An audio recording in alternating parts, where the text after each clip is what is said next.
Hi, it's me Tox, and today I wanna go over some things that I believe Bleach Thousand Year Blood War anime adaptation under-delivered on.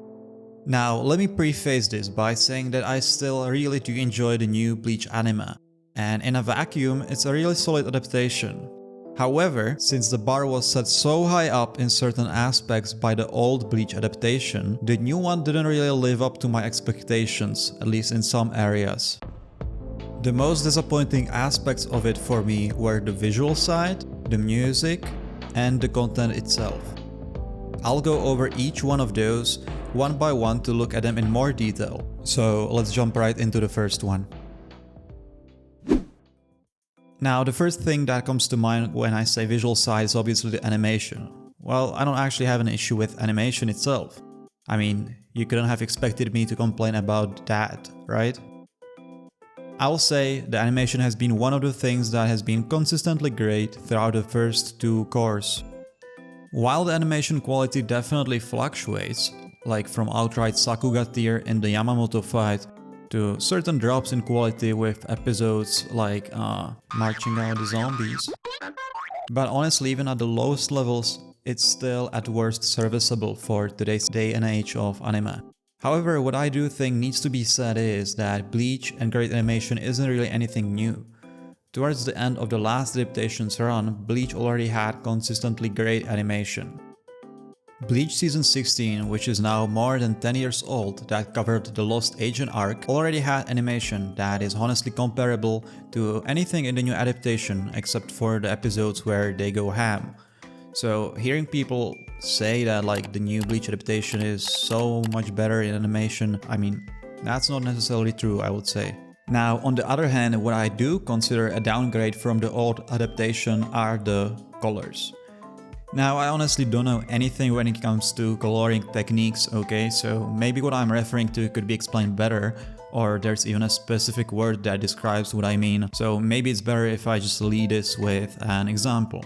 So, in the second cour, when the sky that's over the Soul Society turned red, it impacted the way everything looks even on the ground, by turning everything more dark and also giving it a reddish accent. Now, this effect becomes very clear when you compare certain scenes from the anime with manga in its colored form. So, for an example, certain characters have designs that are super colorful, and in the manga it stands out, but in the anime you can barely notice that they have like such vibrant colors in their design.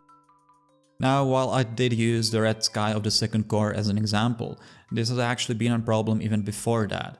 So, in the first cour, remember whether it was in Hueco Mundo or the Muken where Unohana fought Kenpachi, or even yet again Soul Society when it got more cloudy. This still was an issue even back then. The old adaptation did honestly a really good job of letting those character designs, and more specifically the color schemes behind those designs, shine, and that was by letting them stand out even when the settings and backgrounds were dark. Now, as for the purpose of this decision, I think it's probably to make everything look darker, more serious. I mean, it definitely impacts the atmosphere, but I don't think the sacrifices are worth it.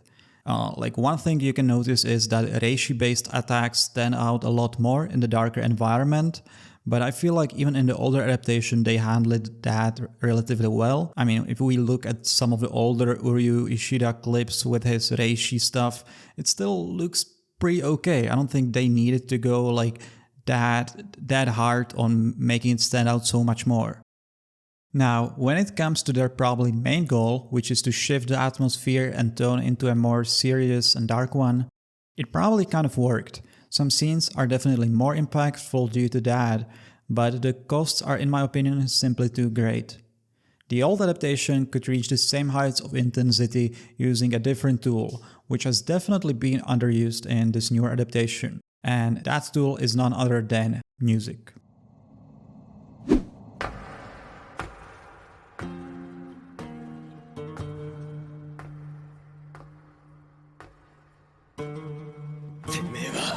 Bleach undoubtedly is peak when it comes to OSTs.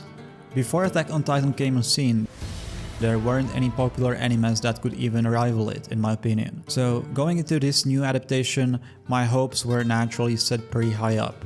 especially when I found out that Shiro Sagisu, who is behind the older OSTs, was also working on the music yet again. However, for the new adaptation, I gotta say that the OSTs are just something that plays in the background, and I don't really even notice them most of the times. In the old adaptation, usually the OST enhanced the scene to the point where if I muted it would basically ruin the scene completely. Now, I do feel similarly with some of the OSTs from the newer adaptation. For an example, or even but more often than not, the soundtracks they play for some of the bigger scenes are just really underwhelming. But keep in mind that when I say underwhelming, I mean relative to what we were used to in the older Bleach. It just sounds like something you would hear in like a generic seasonal isekai anime. It's just not that memorable. Ironically, I think the best OSTs, aside from the ones I've already played, are the remixes of the older OSTs, which is kinda sad because they definitely don't even improve the songs that they're trying to remix. They're usually just worse versions of the original songs. Now, when I listened to the full OSTs after the anime ended, I actually would rate it still like 6 out of 10 or even 7 out of 10, which is pretty insane since I do think like they are just so much worse than the old ones, but still, Shirosagi knows what he's doing. So even at his worst, he's still like very clearly doing a good job. But I don't know, it just doesn't hit as hard as it used to, and I actually think the same about openings and endings. From the ones that we've heard so far, I think only the ending of the first Cour is something I would say is on par with Bleach usually had. The other openings and endings, I already don't even remember them. They just weren't as great as we were used to. So, when it comes to criticizing content, I won't be talking about the arc in detail and why some parts of it are better or worse than others, because that's mostly on Kubo. And the people adapting it can't rework the arc in its entirety. They still have to stay loyal to the original material in some form. So what I'm gonna comment on are the scenes that the anime decides to include, which weren't in the manga, and their choices in regards to excluding certain scenes. There might be a lot more to say or even compliment after Cour 3 and Cour 4 air, because so far there haven't been any major changes. The adaptation has been pretty faithful to the manga material as of now, and the changes have been pretty minor except for the second Cour's last 2 episodes. However, I think there are still some things that I can nitpick. So, concerning removing stuff. In the Cour 1, I didn't really have much of an issue with that. However, in Cour 2, there are a few such moments. First of all, Grammy's fight. I think it was a big mistake to make that fight last just 1 episode, because it kind of makes him feel underwhelming. I mean, if you read the manga, you know that he seemed like he's actually the big deal, like he's the biggest threat from Sternritter that we have seen so far.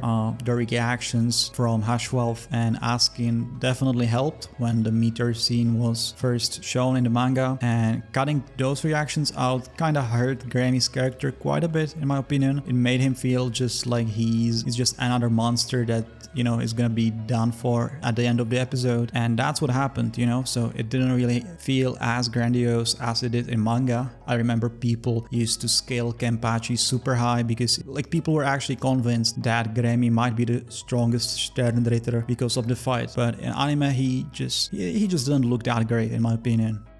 On the other hand, in Cour 2, they added the scene with Shinji's Bankai. I thought that was obviously pretty neat. However, I mean, the moment itself, it was kind of meh. I mean, I didn't expect him to beat some big shot, but he just used Bankai on some like random fodders, you know? It wasn't even like leather Sternritter. So yeah, it is what it is, but I think they definitely could have milked that Bankai reveal a bit more, especially since, you know, he jobs for the rest of the arc.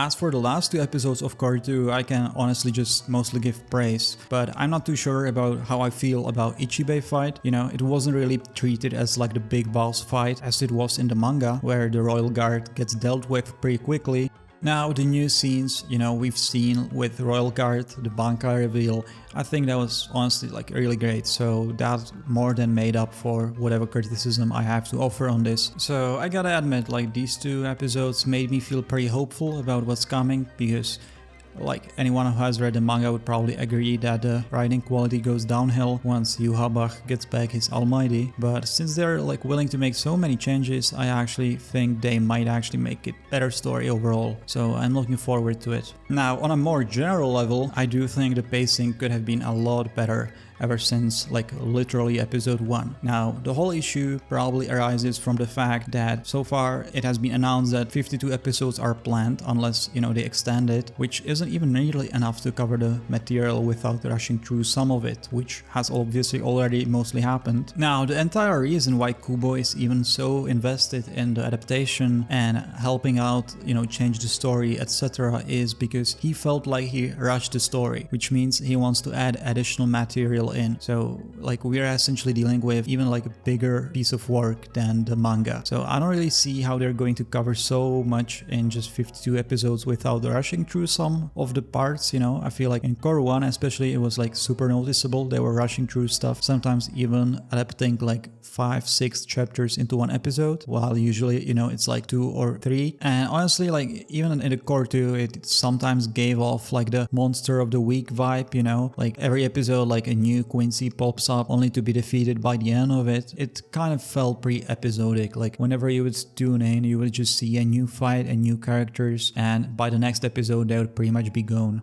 Cour 1 and Cour 2 have adapted like 60 chapters each, which means that more than half of the manga content of the arc is already consumed. So for Cour 3 and 4 they have around like 80 chapters left, which should indicate that the pacing should slow down, but honestly I wouldn't bet on it because a lot of original content is probably gonna be added in, as that's what has been pretty much said. So while we can expect it to slow down at least a little bit, it's probably not going to be any major change, because honestly this kind of fast-paced storytelling is enforced nowadays as it generates hype, and these mundane moments that we used to get in anime are nowadays pretty much gone. Now, I'm not saying I particularly enjoy the times when the studio went the exact opposite way in the past and gave us like 5 minutes of Pesce Gatisha acting like a dumbass, but I'm also not saying that I did not enjoy it. No, just kidding. But there's a certain compromise that could have been made here. There have been dozens of new characters introduced just for this one arc, yet none of them are really that memorable, and I believe it's mainly because of this new storytelling where we basically just go from a fight to a training to a fight, and there's not much of like moments of character interactions, just some casual moments. Now, I'm not asking for some filler garbage, but like a scene here and there from, I don't know, Sternritter Barracks to, you know, make us relate to those characters a bit more, give them some, you know, unique perks, and, you know, just some more space for us to get accustomed to those characters before they eventually die. On a side note, I also noticed that these more casual and comfy moments in anime are what people get most nostalgic about and what they miss. So it's not like it's universally hated, so I don't think I'm coming here with like a hot take or whatever. So that's about all I have prepared for this video. I maybe sounded a bit too negative, but regardless of this, I actually still think this is a great adaptation, and I do prefer it even to some well-received adaptations like Attack on Titan final season. So don't get me wrong, I think this adaptation has been great so far. I just had my expectations pretty high because of the old adaptation, but I'm still enjoying it, and I'm feeling pretty optimistic about the future third and fourth Cour. Let me know in the comments about your beliefs on this topic, what you agreed or disagreed about, and catch you in the next video. See ya!